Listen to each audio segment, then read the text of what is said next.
Pues otra vez, hermanos, qué alegría de poder estar aquí con ustedes. Y comentaba ahorita abajo que este viaje fue planeado con los hermanos que ustedes han escuchado. Son pastores, somos pastores en la Iglesia Evangélica Libre en los Estados Unidos. Pero tuvimos este viaje y la oportunidad, vamos a hacer este espacio con ustedes y agradecemos que ustedes nos están recibiendo y también han hecho su espacio, ¿no? para estar acá. Así es que agradecemos esa excelente oportunidad. Comentábamos al principio que mi esposa y yo estuvimos sirviendo acá en el Compa, por allá, ¿cómo dijeron el término este que dijiste en la mañana, hermano? Que somos, bueno, no sé qué era una era, yo no sé, la etapa mesozoica, yo no sé qué era.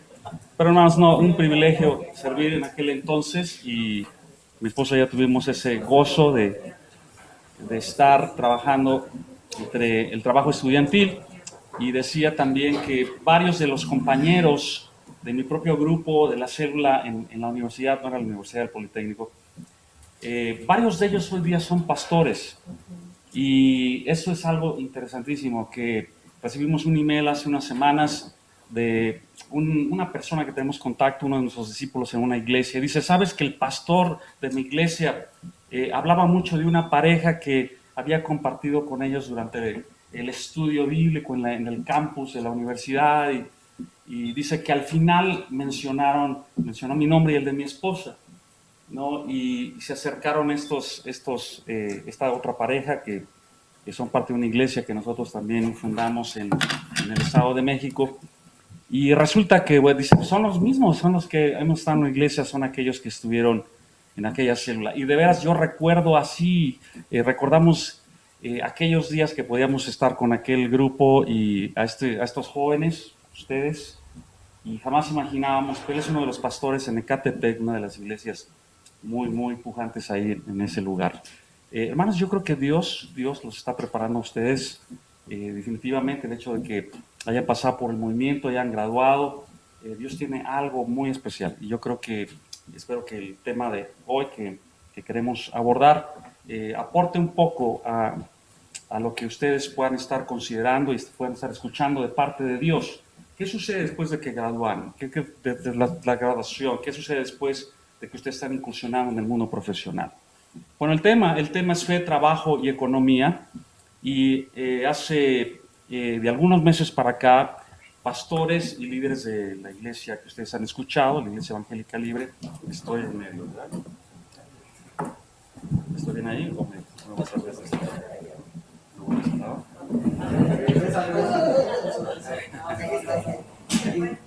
Excelente, excelente.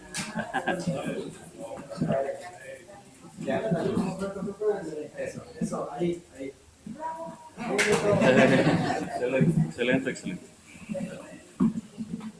Decía que un grupo de pastores y un grupo de profesionales de la Iglesia Evangélica Libre nos hemos estado reuniendo y teniendo encuentros, hemos empezado a tener encuentros para trabajar y reflexionar este tema de fe, trabajo y economía, y que vemos que es fundamental como parte del discipulado y que esto es una parte integral de esto. Así es que queremos abordar el tema como pastores que somos. Ya ustedes escucharon, tenemos hecho a uno de nuestros hermanos, él estudió en economía, el otro es sociólogo también, pero queremos abordar esto desde la palabra de Dios, ¿no es cierto? Este es el enfoque que nos importa abordar, la perspectiva desde la visión como la vemos. Y yo quisiera partir de este texto donde el Señor dice algo en esta parábola. Dice, el reino de los cielos es semejante a la levadura que una mujer tomó y escondió una gran cantidad de harina hasta que todo quedó leudado. Y yo creo que este es el principio del reino de Dios. Es algo que comienza y que se va extendiendo, se va expandiendo y que no puede ser contenido.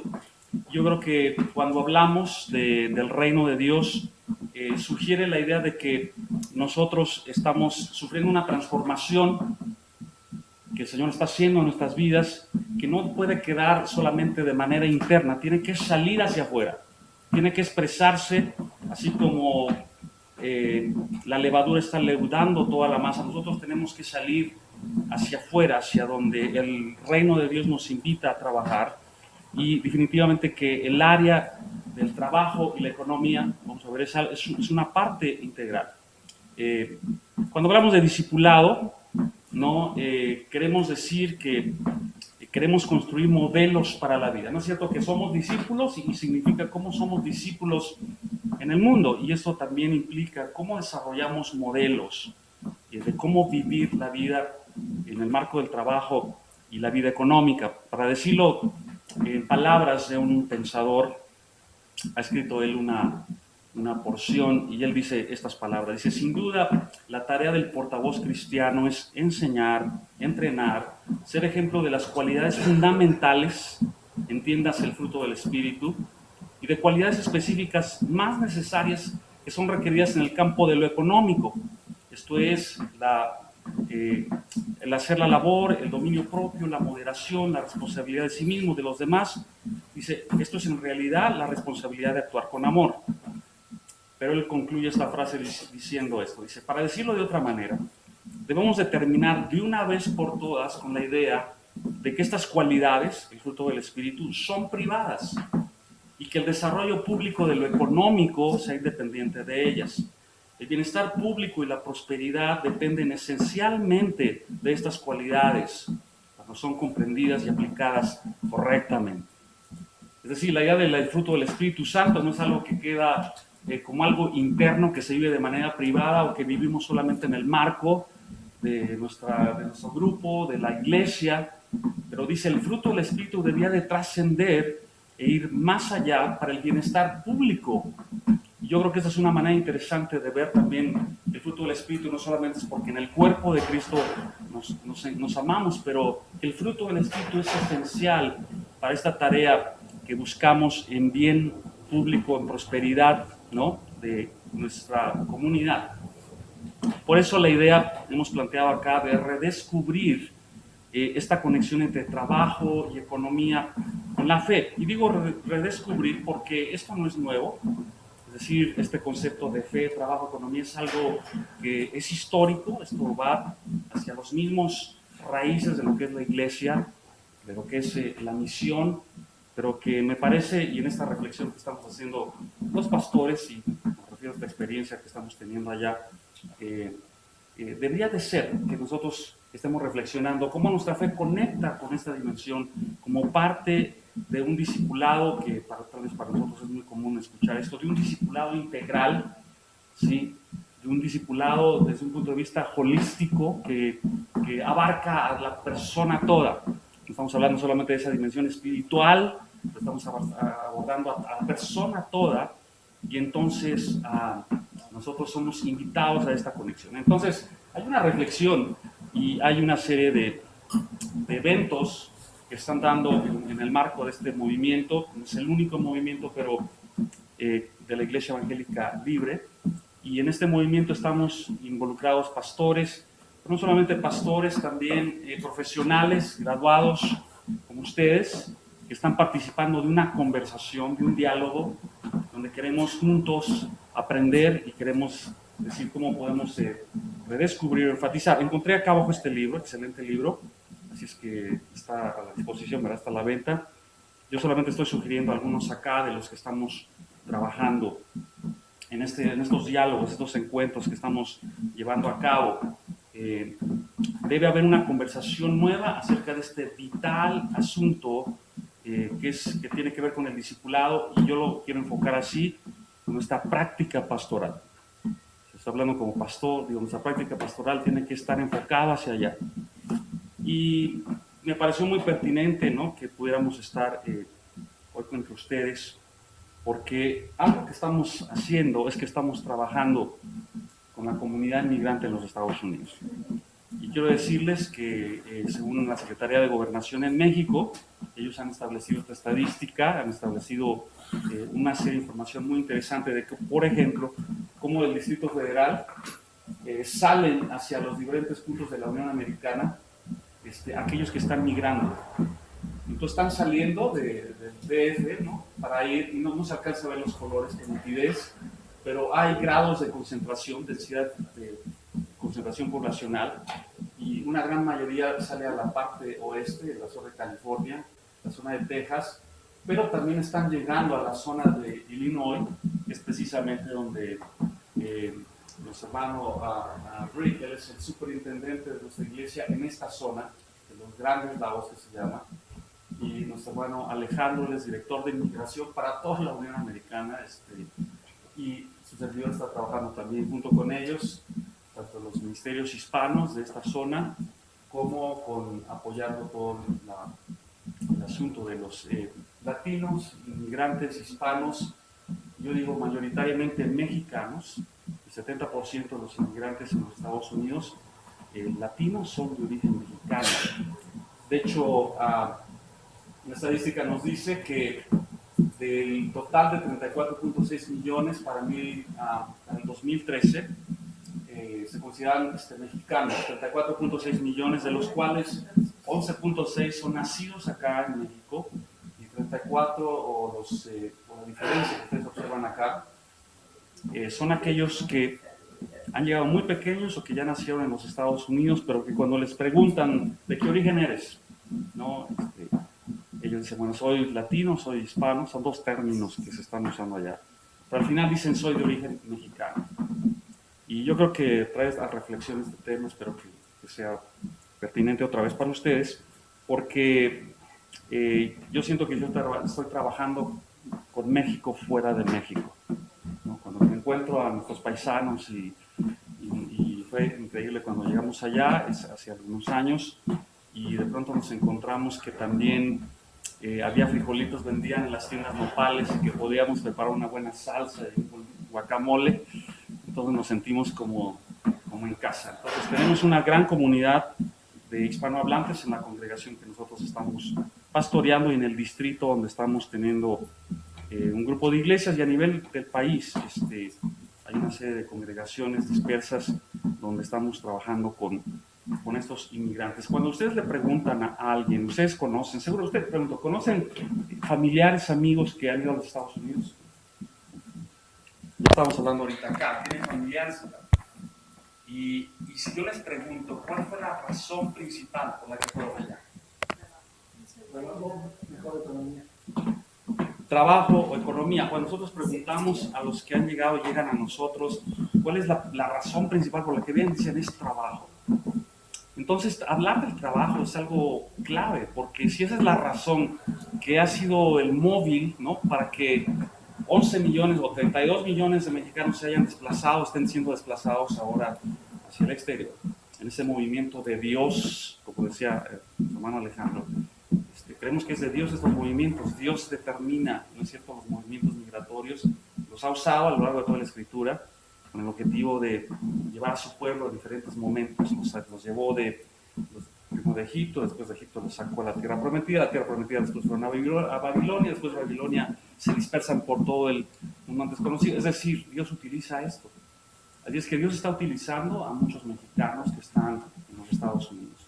Pero el tema es, ¿qué tiene que ver entonces, ¿no?, el discipulado? ¿Qué tiene que ver la tarea pastoral con el asunto de la fe? ¿Cómo relacionar la fe, el trabajo y la economía?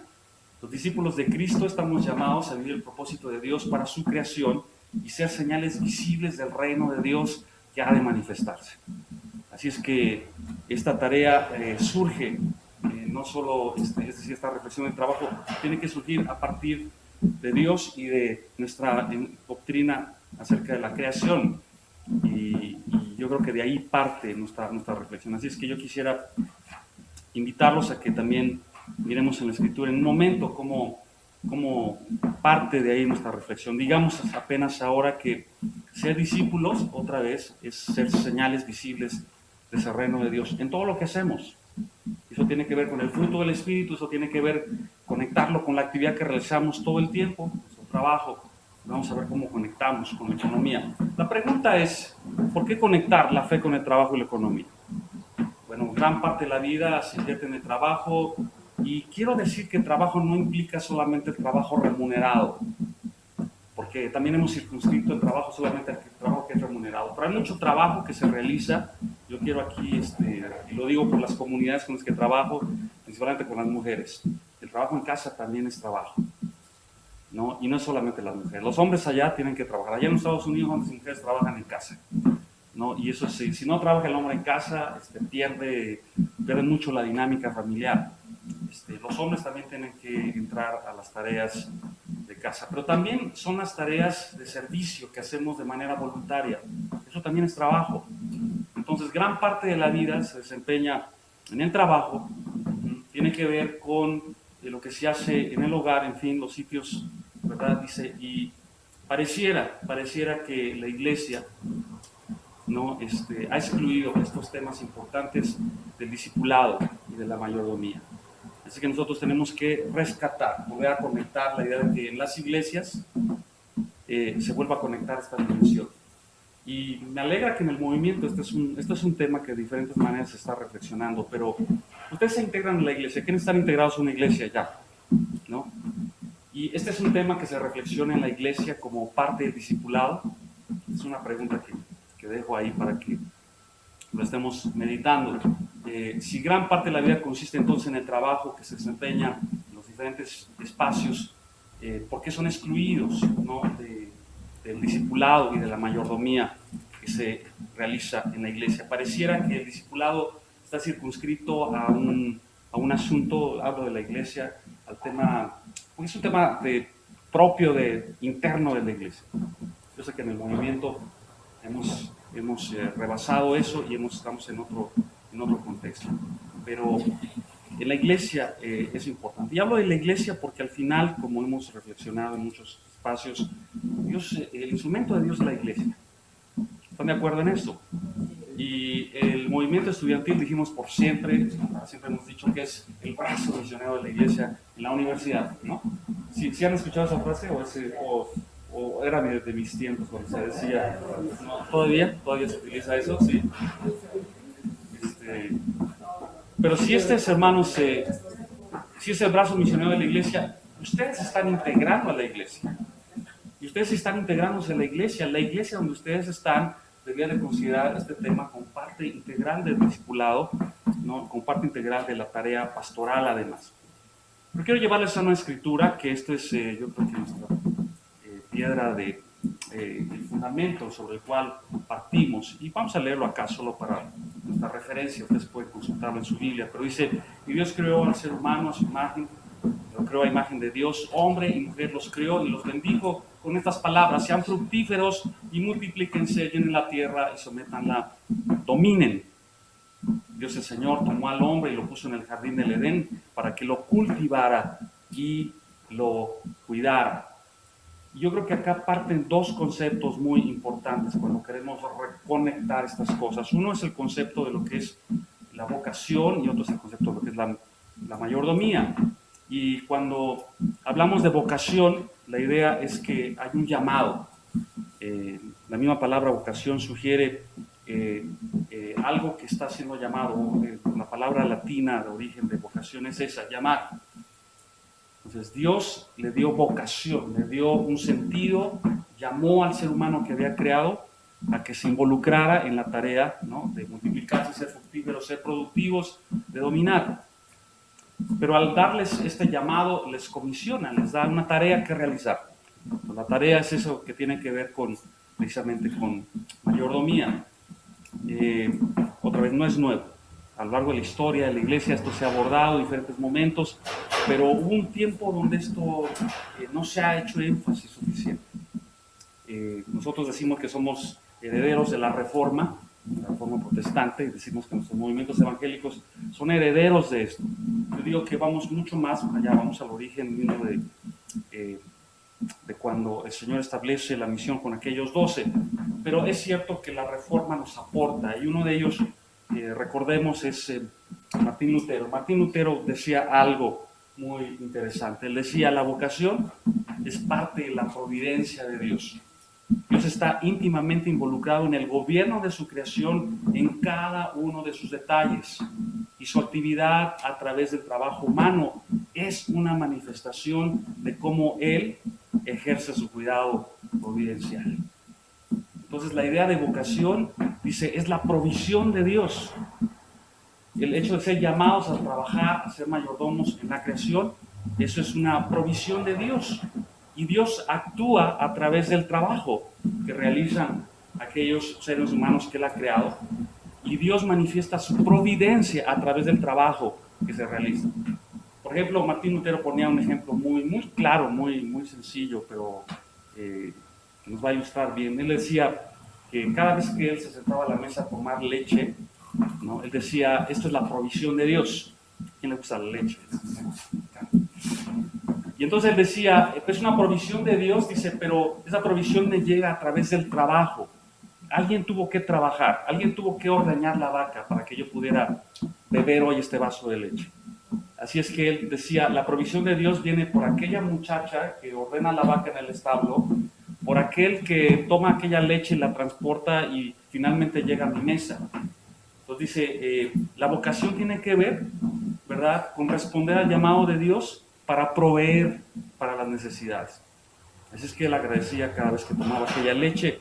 Y él decía algo muy interesante, decía, el amor se manifiesta, el amor al prójimo se manifiesta a través del trabajo.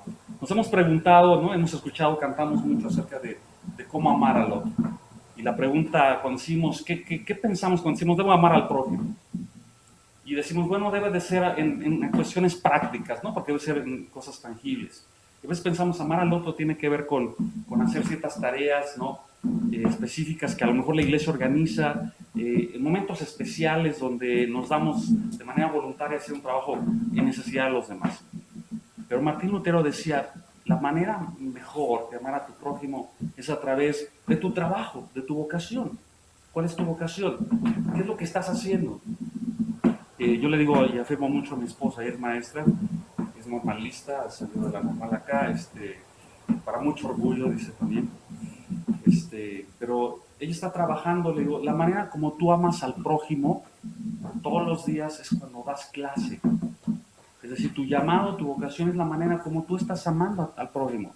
Y para Lutero eso era clarísimo, no es el sentimiento de que siento que estoy amando a alguien, no es la idea de que hago una tarea especial aparte de lo que hago cada día, sino es haciendo lo que hago cada día que expreso mi amor al prójimo. Cuando hemos hablado del mandato cultural, ¿no? Hemos dicho que el mandato cultural precisamente en Génesis capítulo 1, de cómo el Señor comisiona a las personas para ser mayordomos. Alguien define de esta manera el mandato cultural. Dice, el mandato cultural nos llama a usar todos nuestros recursos para expresar su imagen y semejanza en la tierra. Cumplir este mandato requiere de nosotros que descubramos la verdad a través de las ciencias, que apliquemos la verdad por medio de la tecnología, que interpretemos la verdad a través de las artes y las letras, el área de las humanidades, la literatura, la filosofía, que implementemos la verdad a través del comercio y la acción social, que transmitamos la verdad por medio de la educación, las artes, y que preservemos la verdad a través del gobierno y la ley. ¿Alguien se puede identificar con alguna de esas áreas? Estaba escuchando a alguien por aquí que estudia arte, ¿no? ¿Alguien estudió arte? Sí, Benjamín. Parece que salió. Es decir, todo el campo de la actividad humana es una manera de que nosotros expresemos, fíjense la cosa cuando dice la Escritura que nosotros somos hechos, ¿a qué? A imagen y semejanza de Dios. ¿Saben de dónde inicia el trabajo? ¿Quién inicia el trabajo? Dios es el primer trabajador y el Señor hizo la tierra, ¿no es cierto?, en 6 días y al séptimo descansó. Y cuando se dice que el ser humano está hecho a la imagen y semejanza de Dios, nosotros también somos hechos a la imagen de Dios, nosotros también, ¿qué somos?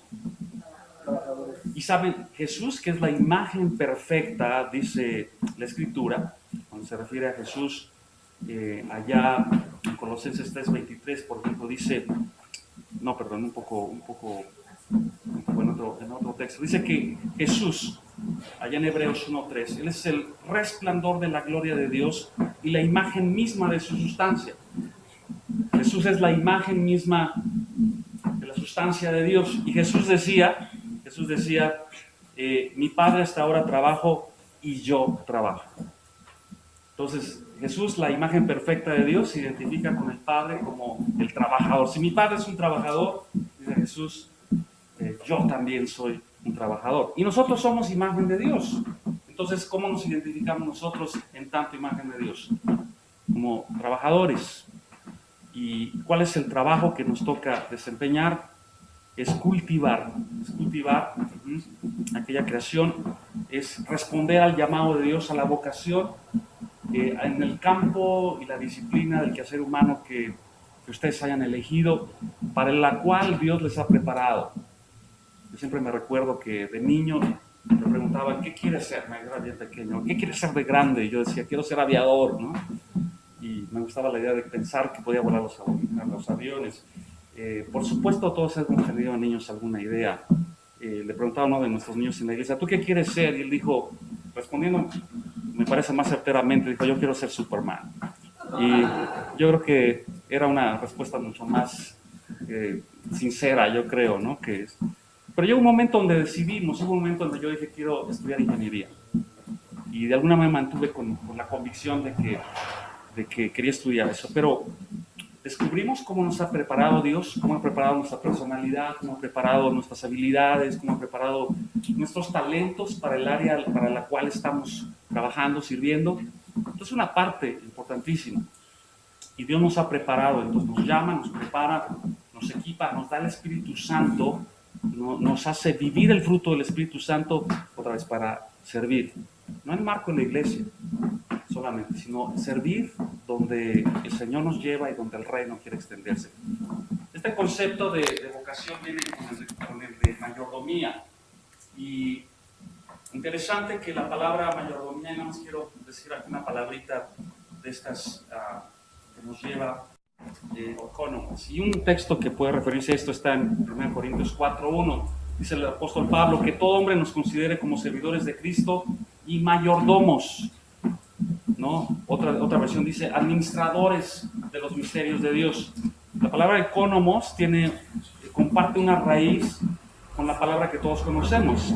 La palabra dice economía, que viene de oikonomía. Y es que, ¿cuál es la tarea de un administrador? Y decimos, bueno, la tarea de un administrador será administrar. Es lo propio de un administrador, es administrar. ¿Qué es lo propio de un economos? Preguntaríamos. ¿Qué es lo propio de un economos? Bueno, de ahí surge la idea y el concepto de que lo que es propio de un administrador es administrar, lo que es propio de un economos es hacer economía. Y la palabra tiene dos raíces: oikos, que quiere decir casa, nomos, que quiere decir ley, la ley de la casa, la ley del hogar. Entonces, somos llamados a ser administradores, somos mayordomos de Dios, y lo propio de ser así es hacer entonces economía. Y no estoy hablando acá de la economía política, como ciencia. ¿Alguien estudia acá economía? ¿Alguien estudia economía? Sí, tenemos economistas acá. No estamos hablando de la economía política, ¿no? que es la ciencia que tiene que ver con todos los... que tiene que integrar una serie de elementos para definir, ¿no? Todo lo que tiene que ver con el procesamiento, no sé, la manufactura y el movimiento de capitales y demás, ¿no? Pero nos estamos refiriendo a la vida económica, que es algo que Dios estableció para aquellos que están sirviendo. Y esto conecta con algo importante. Si Dios llamó al ser humano a ser un administrador, y la propia actividad de este administrador en lo cotidiano es precisamente administrar, y eso tiene que ver con el trabajo y su actividad económica. Bueno, esto es parte de la misión. ¿Y cómo conecta Génesis 1 con, en este caso, cómo conecta Génesis 1 con la Gran Comisión? Escuchábamos la Gran Comisión hace un momento, ¿no es cierto? Cómo no son dos ríos, se están juntando, dice nuestro hermano Alejandro. Bueno, hay una secuencia natural cuando nosotros estamos hablando de la Gran Comisión y el gran llamado a evangelizar, a ser discípulos. Una traducción mejor podría ser, en lugar de ir y hacer discípulos, es yendo hagan discípulos. Es la idea de que es algo que vamos haciendo en tanto vamos sobre la marcha, no es solamente la idea de ir como un imperativo que hemos a veces enfatizado mucho, pero es la idea de algo que se va haciendo mientras estamos haciendo algo de manera continua. Entonces, hombres y mujeres somos comisionados por Cristo a ser discípulos mientras vamos o mientras estamos yendo por el mundo. ¿Y qué hacemos mientras estamos yendo la mayor parte del tiempo? Si yo les pregunto en qué dividen su día, ¿en dónde ustedes están invirtiendo el mayor tiempo de su vida diaria? Y esta es una pregunta que hacemos siempre en la iglesia. ¿Dónde inviertes más tu tiempo? No es en la iglesia apenas son unas horas, en el movimiento ni el grupo apenas es un momento. ¿Pero dónde invertimos la mayor parte? Pues es en el trabajo y haciendo la vida económica. Entonces, ¿cómo vamos a ser discípulos? Mientras estamos yendo, hacemos ser discípulos, pero estamos yendo mientras estamos trabajando, mientras estamos en la vida económica, en la cual, si lo entendemos bien, Dios nos ha invitado a participar. Somos mayordomos y somos invitados a colaborar con Dios en la transformación de la creación. Cuatro temas que desprenden, hermanos, de lo que acabo de decir. Uno es el concepto de mayordomía que estamos revisando. Otra vez, ¿qué es un mayordomo? Es trabajar con la creación de Dios para que ésta florezca. Dios, el Señor Dios, dio al hombre, lo puso en el jardín del Edén para que lo cultivara y lo guardara. A mí me parece que esto habla de todo el trabajo cotidiano que se hace para que el propósito de Dios se cumpla. Cuando yo hablo con la gente que ha ido a los Estados Unidos, los inmigrantes, y hay de todo, hay de la gente que viene de extracción rural, ¿no? Que viene de las zonas rurales de México, pero también hay profesionales, o sea, gente profesional en la iglesia. Y igual todos llegan, y entonces la pregunta es, ¿puedes conectar tu trabajo como la oportunidad que Dios está dando para contribuir, ¿no? al florecimiento? Esa es una palabra que estamos utilizando mucho, para el florecimiento humano, para el florecimiento de lo que Dios quiere realizar en el mundo. Entonces somos mayordomos porque nos toca trabajar en aquello que Dios nos ha encomendado. El trabajo no es perfecto. Vivimos en un mundo caído. Y si hablamos de trabajo, estamos hablando en muchas ocasiones de esfuerzo y frustración. Y hablamos además de un tema existencial muy profundo. Experimento satisfacción en el trabajo que estoy realizando, o estoy realizando el trabajo para el que pienso que yo he sido mejor preparado y sin embargo no estoy en esa área. Esto es algo que yo creo que ustedes están reflexionando continuamente, ¿no? Y todos hemos pasado por ahí, nosotros hemos pasado por ese tiempo donde nos preguntábamos estas cosas. Yo aprecio mucho a mi esposa, que ella desde niña definió que iba a ser maestra y nunca tuvo la duda que iba a hacer eso. Siempre desde niña dijo que iba a ser. Jugaba a dar clases, ¿no? Cuando era niña jugaba a dar clases, entonces lo ha hecho toda su vida. Pero ¿cuántos no pasamos por algún momento donde estamos tratando de entender? ¿Y cuántos todavía después? Yo voy a ver mis hijos, ellos han graduado de la universidad también, y ellos pasaron momentos, que es para lo cual Dios me ha llamado, o cuando tienen claro y sin embargo el mundo que estamos enfrentando es un mundo complicado. La realidad del mundo laboral está subiendo presiones no voy a entrar a este tema, pero ante la globalización económica se da una serie de elementos que han dado como resultado, yo digo, es la causa de este movimiento migratorio, ¿no? Porque muchos resultados de todas estas situaciones de la economía de un país hace que se desplacen. Es decir, el trabajo no necesariamente siempre es, a partir de la caída, fue algo agradable. Hay frustración, ha habido tiempos de mucho esfuerzo, el Señor lo dijo, ¿verdad? Que sigue siendo ahora una tierra que había que trabajar, que había que labrar, que iba a ser arduo y que iba a brotar espinos. Y así es. No siempre la tarea es fácil. Pero estamos llamados como una primera cosa otra vez a desarrollar nuestra mayordomía, a hacer economía y a crear valor. Esta esta es una cosa que está sucediendo en lo que muchos están estudiando hoy como economías alternativas, crear valor. ¿Qué es crear valor? Es trabajar juntos para satisfacer necesidades humanas. Decimos, bueno, siempre hemos estado hablando de esto, pero yo creo que nosotros tenemos que recuperar esta idea de que creamos valor cuando trabajamos juntos. El criterio económico no es lo principal del trabajo, no es ganar dinero.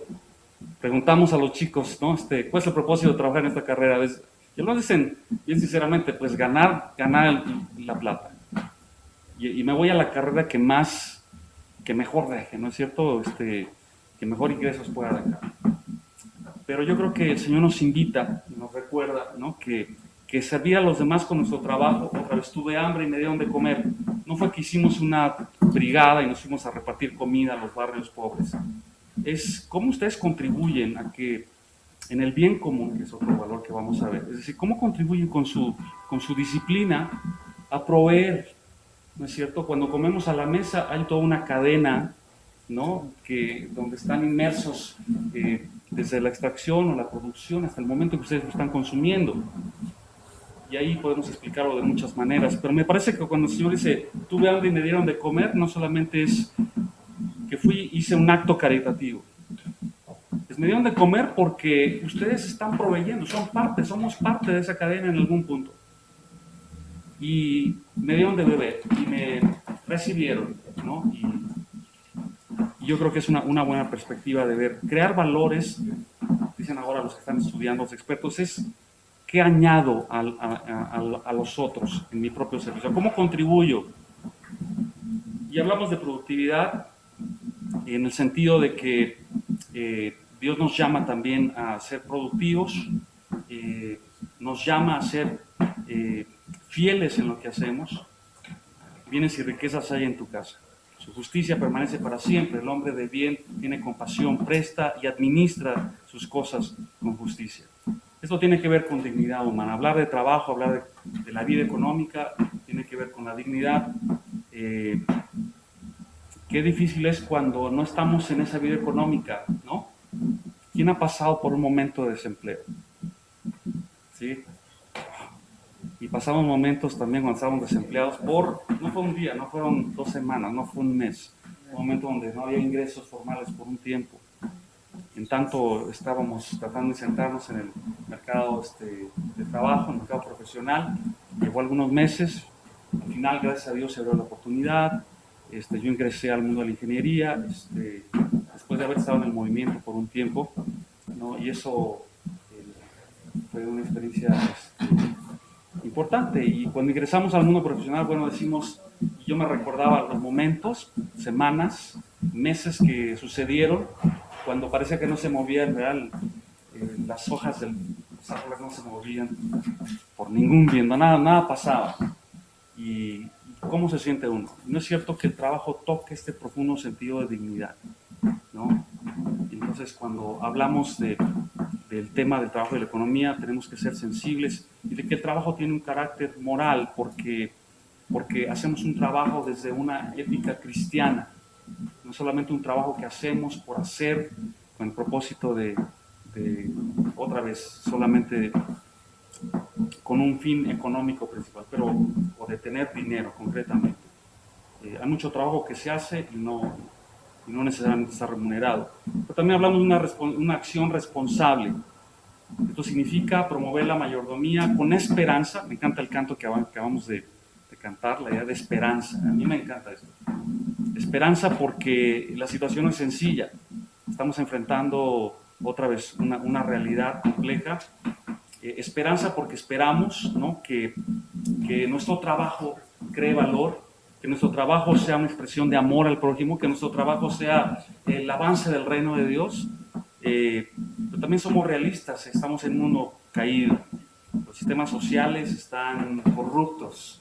Enfrentamos una visión global que tiene sus repercusiones que redundan en mucha pobreza, que redundan en muchos problemas.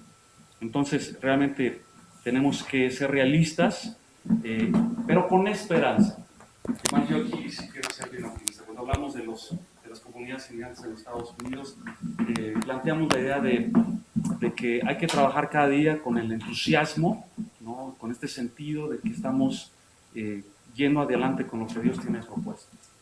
No queremos tener una visión fatalista de la realidad, si somos realistas otra vez pensando que no es, que no siempre se dan las condiciones, que hay mucha injusticia. Hay injusticia. Si hablamos de los inmigrantes, esto que se está haciendo con Esperanza, precisamente se llama Immigration Hub, que es la idea de esperanza e inmigración, porque queremos plantar una semilla de que sí se puede. Si hay esperanza, el trabajo tiene su fruto, de que debemos de trabajar.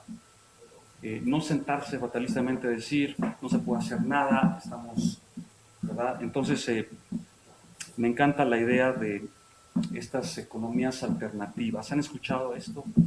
Emprendimiento. Emprendimiento. Sí, también. Y yo sé que en México hay iniciativas para hacer esto, hay grupos que lo han tratado de trabajar. Es decir, como una comunidad que de pronto se ve sin empleo, ¿sí?, puede desarrollar de todos modos una vida económica que dé dignidad, ¿no?, y que a la vez esté supliendo necesidades. Esas comunidades alternativas, economías alternativas, estaba escuchando, crean su propio sistema, al paralelo al sistema económico, político en el que estamos inmersos.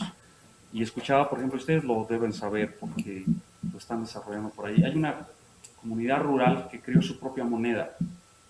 ¿Sabían eso? Al par del peso, y no es el dólar, ha creado su propia moneda.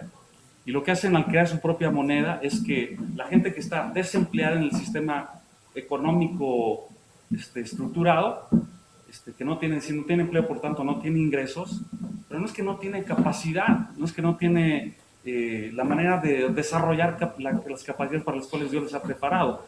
Y son, por ejemplo, alguien puede preparar, hablando de aquella persona que está ordeñando la vaca. Bueno, ordeñan la vaca y entonces hay que crear una moneda de intercambio. Ella ordeña la vaca y tiene la leche, y entonces utilizando esa moneda de intercambio que opera en esa comunidad, alguien provee otro servicio y entonces empiezan a suplirse la necesidad de manera paralela, ¿no?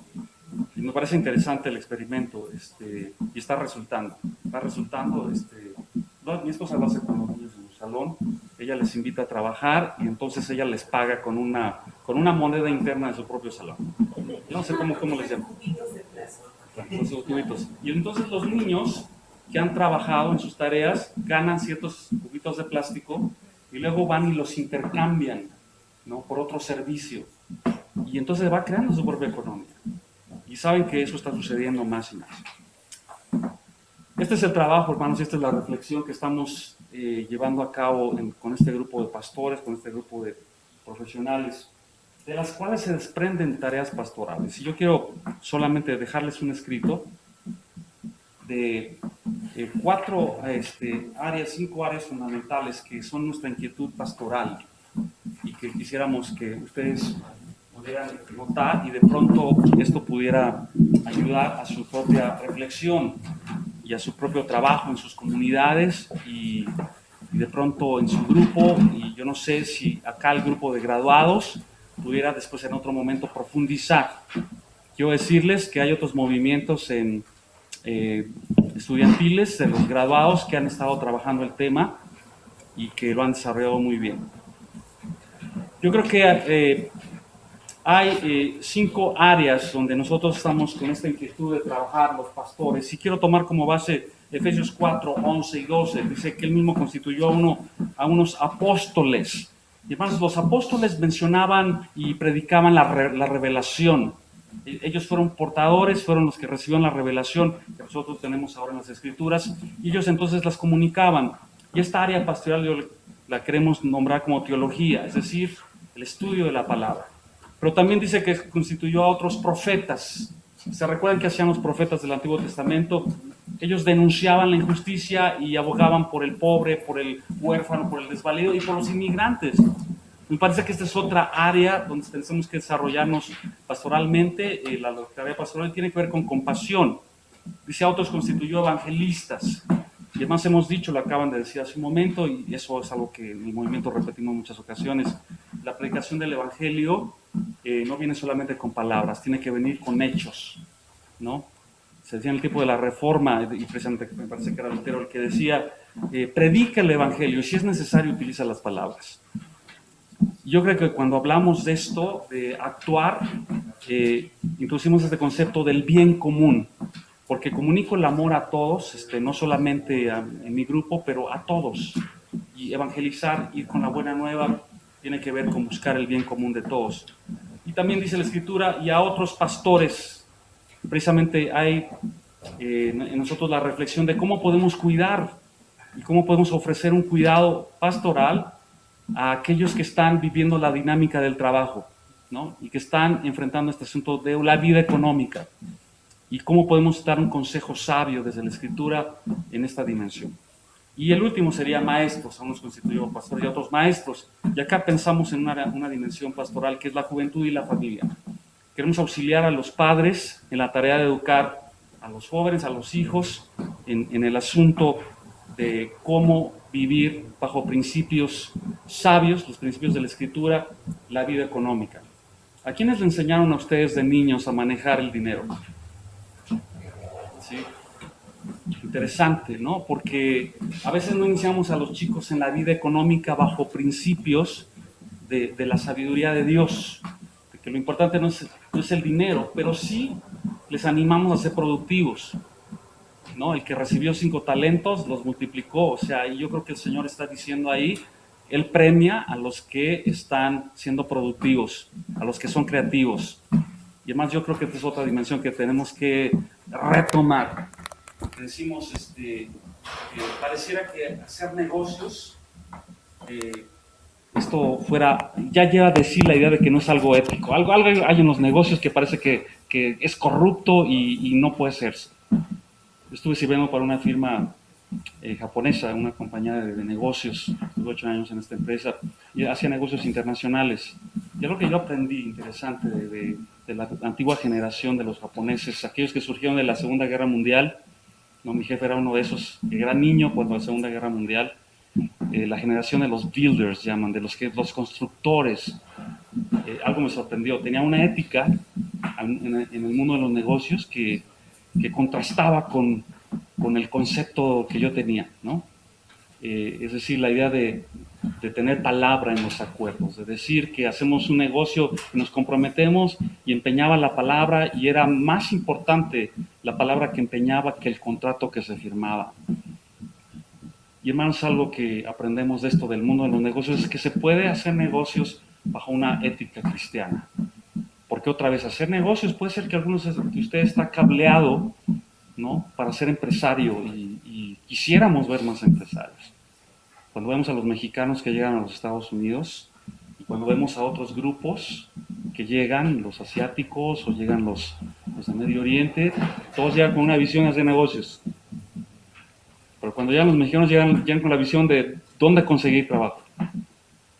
Necesitamos empresarios,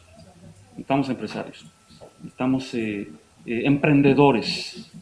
Y eso es algo que me parece que el Señor nos enseña, ¿no? Con aquellos que reciben aquellos 5 talentos y que los premia porque tienen esa osadía de invertir, ¿no? Y yo creo que tomando aquella parábola. Entonces son estas áreas, hermanos, las que estamos trabajando. Yo tendría que ir más profundo. Yo quiero dejar las preguntas como punto de reflexión. Solamente diré que hacer teología es fundamental. Y, por ejemplo, dentro de la teología, ¿la Trinidad nos enseña algo acerca del trabajo? Sí, la Trinidad trabaja, Padre, Hijo y Espíritu Santo comunican, trabajan, cooperan entre ellos, sin espíritu de que uno sea más que el otro. Yo creo que esto debe permear nuestro trabajo. Cuando trabajamos en equipo, cooperamos, la encarnación, acabamos de cantar algo sobre esto. Cristo se hizo humano, se encarnó, y esto rompe todo dualismo. Divido la vida entre lo secular y lo sagrado, entre la iglesia y la tarea que hago, entre mi actividad económica, ¿sí?, y las cosas espirituales. Eso, una buena raíz en nuestra doctrina de la encarnación debe romper eso. No hay más trabajo cristiano y secular, ¿no? No debe, lo espiritual y lo material se rompe con la encarnación, se rompe. El Espíritu Santo. ¿Quién recibe dones del Espíritu Santo acá? ¿No? ¿Sí? ¿Quién habla en lenguas? No, no me digan. ¿Quién habla en lenguas? No, pero recibimos los dones del Espíritu, ¿para qué otra vez? Para servir. ¿Dónde? En su lugar de trabajo. Y no solamente es para tener la mejor actitud con los compañeros, no, es el dominio propio para que ustedes desarrollen la disciplina que les toca desarrollar. ¿Cuál es? No sé, ingeniería, o puede ser las ciencias, el arte, la contabilidad, o ya no sé. Para eso necesitamos dominio propio, para eso necesitamos la perseverancia, y para eso necesitamos el Espíritu Santo. La caída es una doctrina importantísima. El trabajo prueba el carácter. Hay dificultades, el trabajo no siempre es productivo, hay frustración en el trabajo, a lo mejor no es el trabajo que yo quería, pero eso me prueba el carácter. Entonces tengo que estar consciente, a lo mejor no es, en vez de decir este trabajo no me gusta o tener una actitud que no sea apropiada, decir no, esto está ayudando. La redención nos habla del potencial humano, Dios nos dio capacidad, la consumación. Los reformadores decían, y decía Calvino, hay que hacer el trabajo con excelencia,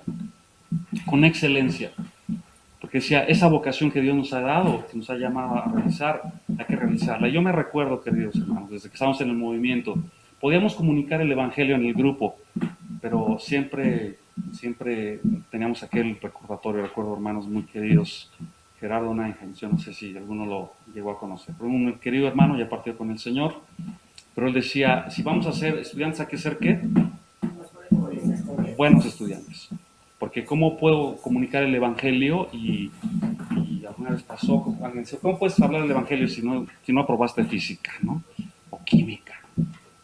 Y no quiere decir que debemos ser excelentes lo mejor que podemos, ¿cierto? Y más lo mismo es en la vida profesional. No quiero tomar más. ¿Cómo estamos con el tiempo? Yo creo que estamos ahí. Otro tema, compasión, solamente lo voy a mencionar. Estamos ofrecer alternativas, hermanos, ante la pobreza. Denunciamos la injusticia, denunciamos la pobreza, pero ¿qué estamos haciendo para eso? Deberíamos poder ayudar a las personas en necesidad a crecer en su llamado, utilizar sus capacidades para contribuir a las necesidades humanas. No queremos caer en un asistencialismo. Los pobres no quiere decir que no tienen capacidades. Sí, más bien tenemos que ayudar a la gente que no tiene recursos a crear estas economías alternativas. ¿Cuánto potencial? Lo estamos viendo allá. Llega gente que, hermanos, de comunidades rurales que parecía que no tenían ninguna capacidad. Y si algo se da en los Estados Unidos, yo les digo una cosa, es trabajar. 3 turnos, los 7 días a la semana, los 365 días del año, todo es trabajo. Y algo que vemos positivamente es que algunos que llegan allá, sobre todo mujeres, que acá estaban en una situación bien diferente, llegan allá y descubren que tienen capacidades. Y de pronto tenemos varias mujeres que asumen posturas de liderazgo allá. Así es que esas mujeres que de pronto descubren todo su gran potencial. Entonces necesitamos maneras alternativas, buscar el bien común. Esa fe que trabaja por el bien de los demás. El trabajo y la actividad económica saca a los discípulos de Cristo a la plaza pública de manera que sirvan verdaderamente al bien común. Esto debe de sacarnos ahí, y el bien común es algo que debemos que rescatar y decir, trabajamos por el bien de todos. Un área, esto decían los reformadores, es la gracia de Dios, la gracia común. Dios da su gracia. Dios le da la gracia a los que inclusive no le conocen todavía. Y Dios le da dones y capacidades a esos. Entonces nosotros tendríamos que salir ahí. Otra vez el cuidado pastoral. Otra vez, cómo damos cuidado a quienes están pasando momentos de crisis, ¿no? Y cuando nos sentimos en crisis, ¿qué hacemos? Yo espero que ustedes lo hagan. Van a la iglesia, van con los hermanos, ¿no es cierto? Debíamos formar esta comunidad, buscarnos apoyar los unos a los otros. Esto es algo que queremos fomentar. Y la juventud de la familia. Necesitamos que los chicos, los jóvenes, ustedes, los niños, comprendan la vocación, el trabajo, la mayordomía, que las nuevas juventudes y las generaciones estudiantiles puedan ver y conectar sus pasiones, sus intereses y recibir el entrenamiento, la capacitación. Si es que ustedes ya graduaron, pero atrás vienen las nuevas generaciones estudiantiles. ¿Quiénes están apoyando a los estudiantes? No me lo digan. No tiene que decirme. Sí, estamos ahí. Los obreros. No, espero que ustedes puedan hacerlo, más puedan conectarse con la nueva generación estudiantil. Los necesitan, los necesitamos los pastores, los necesitamos a ustedes. Y hablo como quien ha estado como estudiante, en la vida profesional, pero también ahora estoy como pastor. Y además necesitamos todo esto. Quiero terminar diciendo que redescubrir la relación entre fe, trabajo y economía a partir de las escrituras debe revitalizar nuestra visión del discipulado, darnos una nueva manera de mirar el trabajo cotidiano, la vida económica, todo para la gloria de Dios, el servicio al prójimo y el bien común. Amén. Bueno, entonces, dejo la hoja para su propia reflexión. Yo no sé si tenemos todavía un minuto para una pregunta y vamos a terminar las otras, ¿no? Un minuto.